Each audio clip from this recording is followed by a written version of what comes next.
આ વચ્ચે વાવથરા જિલ્લાથી મહત્વપૂર્ણ સમાચાર આવી રહ્યા છે. થરાદ મુખ્ય માર્ગ પર ગટરનું તૂટેલું ઢાંકણું અકસ્માતનો મોટો ભય. થરાદ નગરપાલિકા વિસ્તારમાં તંત્રની ગંભીર બેદરકારી સામે આવી છે. શહેરના મુખ્ય માર્ગ પર આવેલ આંગણવાડી કેન્દ્ર નંબર 9 થી માત્ર થોડા જ અંતરે ભૂગર્ભ ગટરનું ઢાંકણું લાંબા સમયથી બિસ્માર અને તૂટેલી હાલતમાં જોવા મળી રહ્યું છે.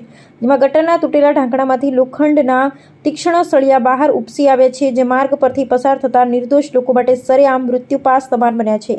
જેમાં સૌથી ચિંતાજનક બાબત તો એ છે કે આ ભયજનક ગટરથી થોડા જ અંતરે 2 પ્રાથમિક શાળાઓ આવેલી છે, જેમાં દરરોજ સેંકડો નાના ભૂલકાઓ, વિદ્યાર્થીઓ, સ્થાનિક રહીશો અને વાહન ચાલકો આ જ રસ્તેથી જીવના જોખમે પસાર થવા મજબૂર બન્યા છે.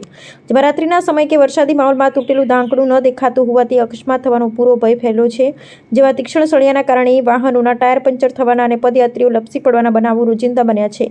અને અમે અમારી ન્યૂઝના માધ્યમથી તંત્રને એક જ પ્રશ્ન પૂછવા માંગીએ છીએ કે જો આ ગટરમાં ખાબકવાથી કોઈ માસૂમ બાળક કે નાગરિક સાથે મોટી અનિચ્છનીય ઘટના બનશે તો તેનો જવાબદાર કોણ?